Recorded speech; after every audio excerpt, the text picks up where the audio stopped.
Hello, welcome to 3D Drawing for Your Model Railway.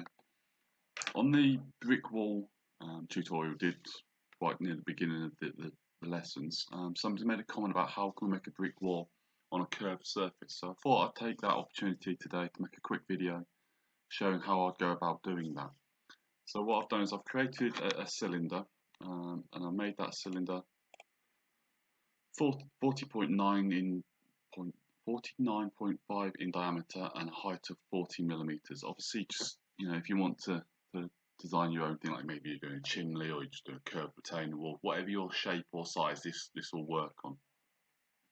So I've created that as a new body, and that's attached to the origin. So the next thing I'm going to do is create an offset plane from any one of the faces. It doesn't really matter which side face or vertical face you pick, and bring that outside of the cylinder itself. Then on that surface we're going to create a sketch. I'm going to go back into the brick wall sketch just for ease. I'm going to edit the sketch of the bricks we've drawn, and if you just hold your mouse button while you drag from top left to bottom right, that picks up all of the geometry within that orange box you've just created.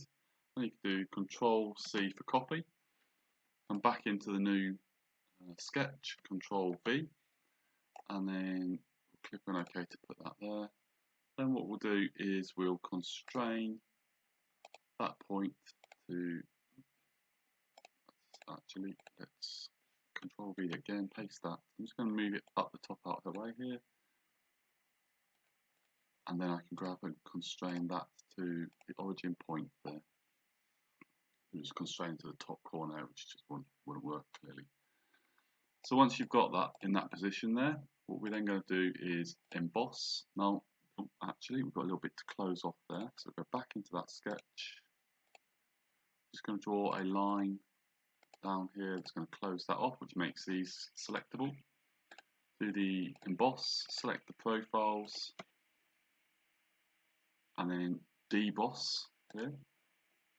The faces is going to be the face of the curved object. And then I put a deboss depth of 0.2 millimeters. So then we've got that basic shape there. And then what we can then do is use the pattern tool, circular pattern, select the features, which is the emboss. The axis would be on here, the origin. And then we need to work out how many times around we go.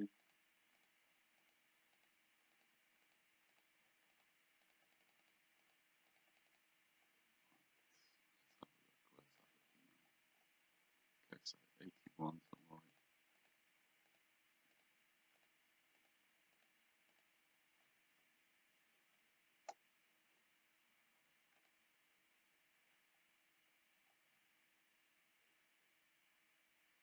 Okay, so that's 91. I'm just going to change the diameter of the.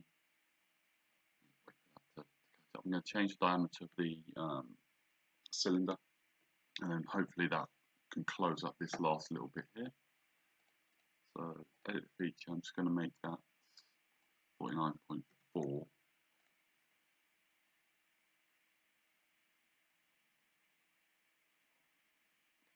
Again, letting that catch up. Still got a little bit there. Let's try 3 then.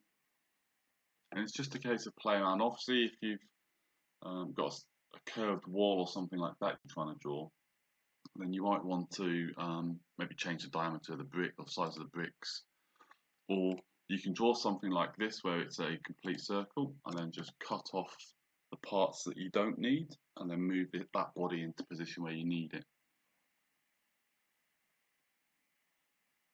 Obviously when you do that you want to be thinking about how big my bricks, what's my mortar size and that.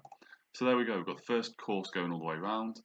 Then the next thing you want to do, if you want to go upwards, just use the rectangular feature, select the emboss and the circular pattern, direction, vertical.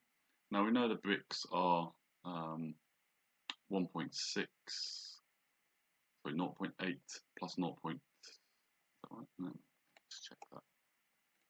They're 0.6 plus 0.2 on the mortar. So if we select again those objects, direction vertically, So if we say come up to 3.2, that should give us 3 courses that all overlap and intersect. Let that catch up. Again, when you start doing things with lots of faces like this, it does slow Fusion down quite significantly and takes its little time to catch up.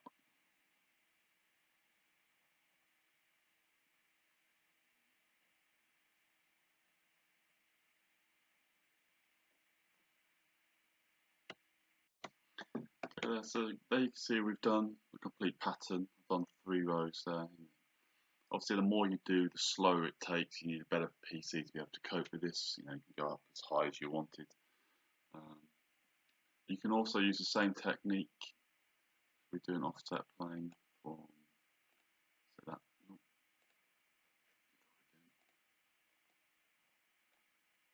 offset plane from there.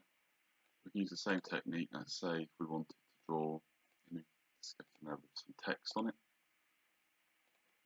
Put that out. We could say change the text to London bricks. Use the font you want. So let's say 2 millimeters in height. Maybe 3 millimeters. Space I'm happy with. 2.5, that fits in there then. And we can use the same thing, finish that sketch, and then emboss that onto the curved face. You can either have it cut in, or this one I'll do is an extrusion, coming forward, say 0.5 millimeters. Again, wait for it to catch up, and then you've got your text on your front surface of your wall. So you know you can do what you want. It's completely up to you. It just gives you an idea of how we can draw things on a curved surface. I did do it in a previous version where before the emboss tool you were able to create an offset plane inside the object and then drag outwards and do a similar thing, but it's just as good doing it this way. So yeah, hope that's of use to you and answers the question that was asked. So thanks for watching.